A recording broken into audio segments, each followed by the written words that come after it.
Hey guys, in today's video I'll be going over the trophy list and getting the Platinum Trophy for Resident Evil 4 Remake. Resident Evil, where do I even begin? I've loved playing video games for as long as I can remember. One of my earliest memories is being terrified watching my older brother play Resident Evil 2 on the original PlayStation, and that creepy cover art it had. But my fear soon melted away, and I owe a ton of my growing interest in the video game hobby to Resident Evil. And so today, I'll be covering my quest to achieve the Platinum Trophy for the remake of one of, if not the best games in the series, Resident Evil 4. The remake brings Capcom's amazing classic to life with stunning visuals, enhanced gameplay, and a deeper story. This modern take on Leon Kennedy's mission to rescue the president's daughter retains the heart-pounding action and iconic moments from the original while adding new twists and surprises. Now, I'm no stranger to Resident Evil Platinum trophies, but comparing this one to some of their more recent games, Resident Evil 4's is definitely challenging. By the time I had gotten the Platinum, I had played through the story at least 5 times. The story of this Resident Evil is also quite a bit longer than the others, but I enjoyed every bit of it. So without wasting any more time, let's get into it. Spoilers ahead. We start the game as Leon Kennedy on a mission to a creepy village in rural Spain in search of the president's daughter. Leon is warned right away from the local police that things are no good in the area. A lot of people have gone missing around here, and it's been that way for a while now. Well then, should be just another day in the office, right? And it doesn't take long at all before shit starts hitting the fan. After finding one of the cops dead, we run into our first zombie, or ganado in this game.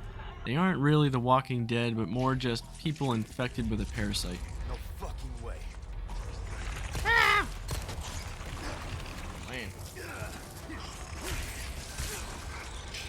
And not long after that, we get to a small village swarming with them. This is also where we first see the chainsaw-wielding freak, Dr. Salvador. Oh great. I'm so screwed. Look at them beautiful eyes. Nice eyes you have. Here you go. Move! Move! Alright, go back out the window! This part is somewhat jarring because they throw so much at you so early in the game, but right when all hope seems lost, a bell tolls and summons the infected villagers elsewhere.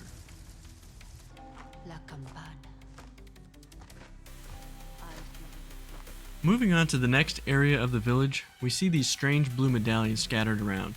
The purpose of these will become clearer in a few minutes. Then, after taking out a few more enemies and looting some houses, we find a guy named Luis tied up in a sack. But just as we're becoming friends, a ginormous dude comes out of nowhere, picks us up, and yeets us into a wall, and we get knocked out.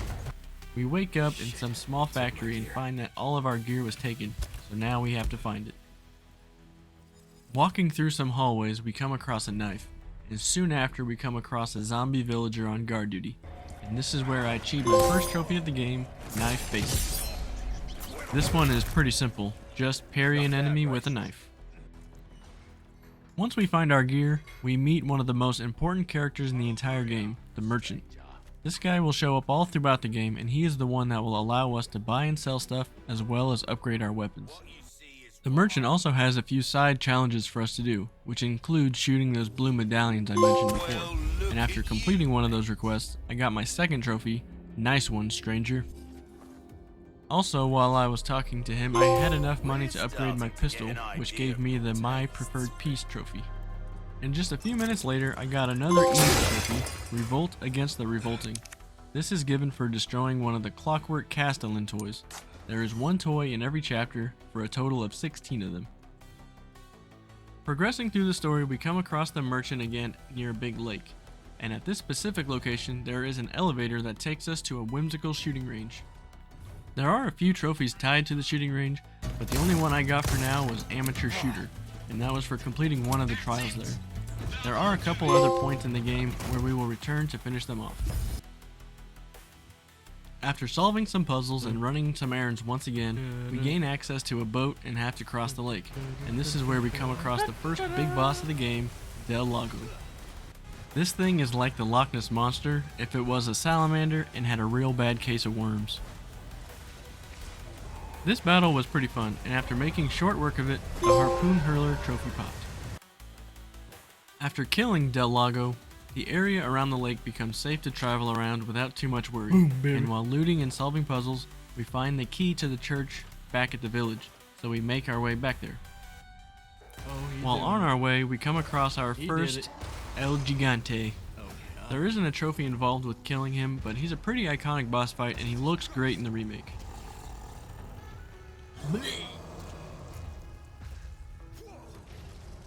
God damn, you ugly. The church isn't too much farther past the boss, and there we finally find the president's daughter, Ashley.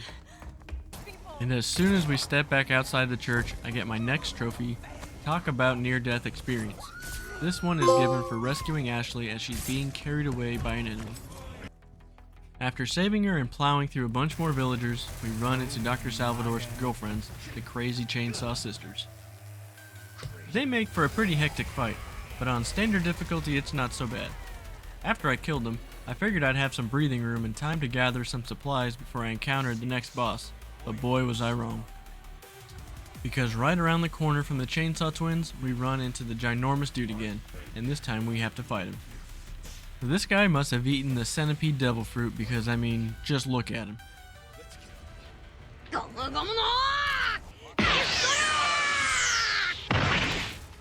And after defeating him, we get the grilled big cheese trophy.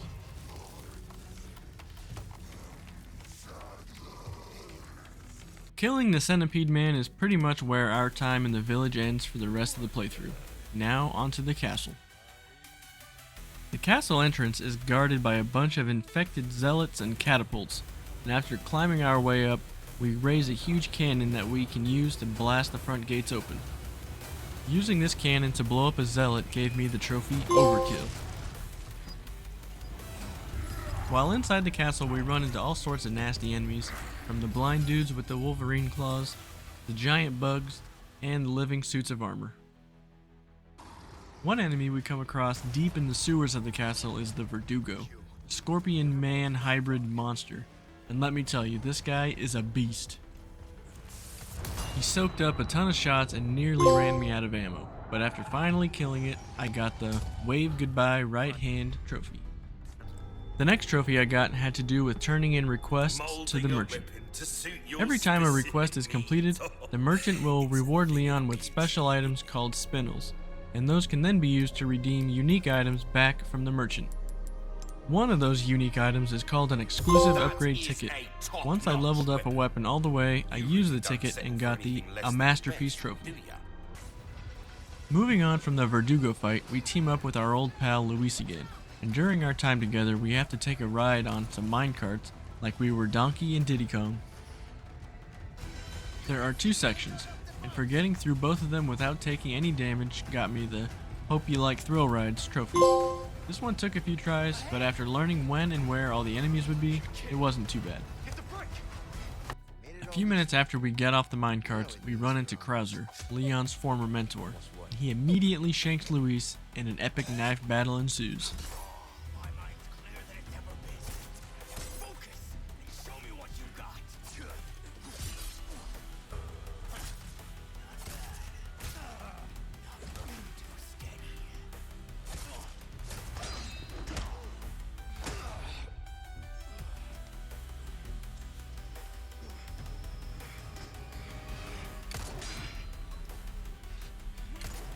Unfortunately for Luis, he dies, but he gives us a key to his lab. After an elevator ride and a gondola ride, we come to a massive clock tower where we have to go on another elevator ride. There is a trophy tied to this elevator though, and in order to get it, I had to ride all the way to the top without letting the elevator stop even once. The elevator only stops when an enemy jumps on it. This trophy was a pain in the ass, and it would have been a lot easier on the next playthrough when I had the rocket launcher with infinite ammo, but I was determined to get it here. And finally, after a dozen tries, I got the Capacity Compliance Trophy. Almost immediately after getting off the clock tower elevator, we run into the next big boss. This time it's Salazar, the little George Washington looking guy we've seen a few times leading up to now. He turned into some nasty slime ball monster, and after he is killed, the No thanks, bro. trophy popped. I love that some of these trophies are named after lines from the original game. This boss wasn't too bad on this difficulty, but he did give me a run for my money when the heat was turned up. Throughout the game, we are constantly coming across different gems and other fancy treasures that can be sold to the merchant. And sometimes we can fit some of those gems into the fancy treasures to make them even more valuable. One specific fancy treasure to be found is a crown, and for placing a certain assortment of gems into it, the resale value of it is $100,000, and for selling that, I got the Astute Appraiser trophy. Towards the end of the game, I visited the last instance of the shooting range. Since this one was further into the game than the last one, there were a lot more trials added. One trophy that was simple enough to get was Trick Shot. For this, all I had to do was shoot through 5 targets with a single shot. The challenging trophy to get though was Real Deadeye. For this, I had to get an S rank on every trial.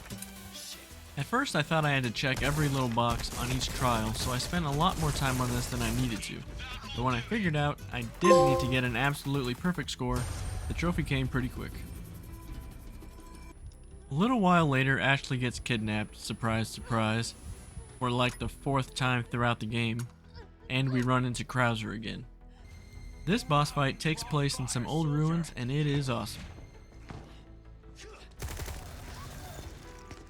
It starts out with a close quarters fight that leads into an obstacle course full of traps, then I had to dodge explosive arrows, then another close quarters fight after he injects himself and mutates. Outside of the rocket launcher, the knife is probably the best weapon to use. After he falls, the "you used to be a good guy" trophy popped. One trophy I wasn't exactly expecting to get on my first playthrough was Burglar. For this, I had to find all the treasures on the island treasure map. I figured I would have to look those up for my next time through the game.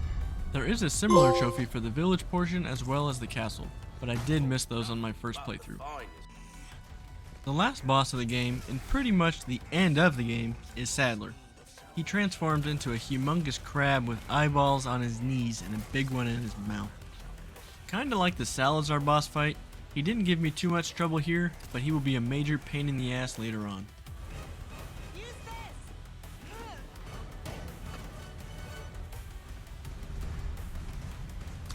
After killing his final form, I got the "You're Small Time" trophy. The last thing the game had me do before ending was ride away with Ashley on a jet ski. And for escaping the island without taking any damage, I got the Smooth Escape trophy. And then for completing the game on standard difficulty, I got the Promising Agent trophy. After finishing the game for the first time, I hopped straight into the next playthrough on professional difficulty. And this is where I admit that I did not plan my route through this trophy list very well. I probably could have saved myself a few hours and a couple of playthroughs if I had thought ahead, but it's too late now, and I had a great time with this game anyway. So this time through the game, I had all my upgrades from before, so going through it was a lot easier, even though it was technically harder. And about halfway through, I had enough money to buy the Infinite Rocket Launcher, which is basically a cheat code in these games. While playing through, I got the Bandit trophy for collecting all the treasures in the village, as well as the Raider trophy for the treasures in the castle. There was one request from the merchant that I missed on my first go, so I made sure to do all those again, and got the Jack of all trades trophy. And I shot the few remaining Clockwork Castellans, and got the Revolution wind-up trophy as well. And for finishing the game on professional difficulty, I got 2 trophies, Proficient Agent and Peerless Agent. The Proficient one is for finishing on hardcore or higher, so that was a twofer. My third time through the game was definitely the hardest for me, and it's because I tried to stack a bunch of trophies, each of them requiring a different challenge. The easiest of the bunch was Sprinter. For that, I had to beat the game in under 8 hours. Since I had just played through it twice, I knew exactly where to go and what to skip, so that was a cinch. Where the difficulty turned up was trying to combine the Frugalist trophy with the Minimalist one. For Frugalist, I had to beat the game without using a recovery item, and the Minimalist is for beating it while only using a pistol and a knife.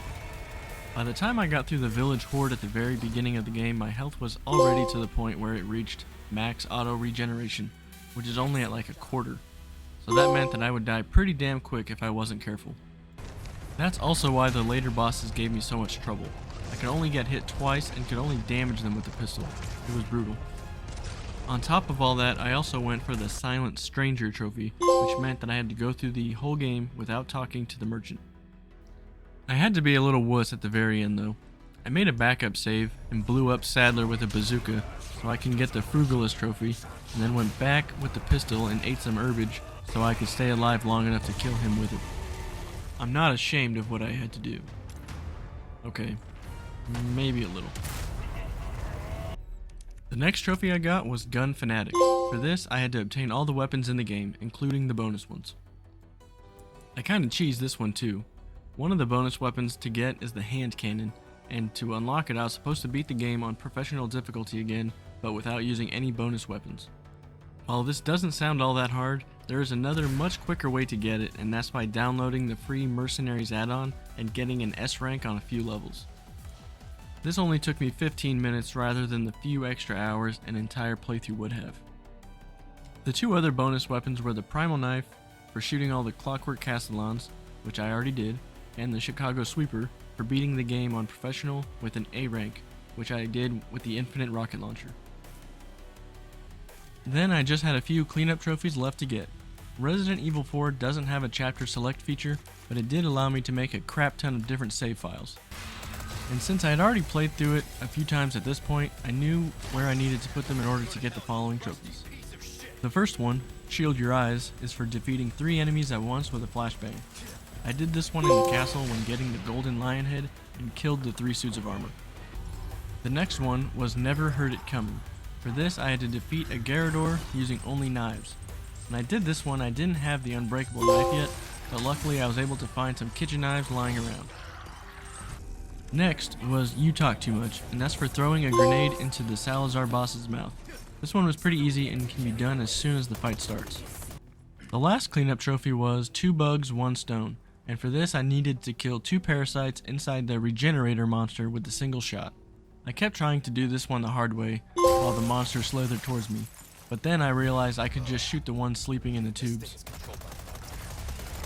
The last 2 trophies I needed for the platinum was getting S+ ranks on hardcore and standard difficulty. In Resident Evil 4, the only thing taken into consideration as far as ranks are concerned is the amount of time it takes to beat it, unless you're going for the professional S+, which tacks on limiting the amount of times you can save. Also, it has to be done on a new game, not New Game Plus. So I started a new game on hardcore and saved up all my money and spindles until I could get the unlimited Chicago Sweeper. Once I got that, the rest was a breeze. So once I beat the game on hardcore with the S+, I got the S+ Rank Investigator. I was expecting to get the other trophy too, hoping that they stacked, but unfortunately for me they did not, so I had to rinse and repeat the entire game, this time on standard difficulty, and doing that got me the Mission Accomplished S+ trophy. Followed by the beloved Platinum, because boredom kills me. All in all, I'm pretty sure I played through the game 5 times. I could probably play through it blindfolded at this point. Like I said before, I could have planned it better, but it's okay. This game is awesome, and just as good as the original was. Resident Evil will always hold a special place in my heart, and I can't wait for the next installment. As always, thank you for watching, and if you enjoyed it, consider subscribing. I'm not new to trophies, but I am new to the video making process. So please leave a comment with some feedback so I can make these videos better. Thanks, and be good to yourself.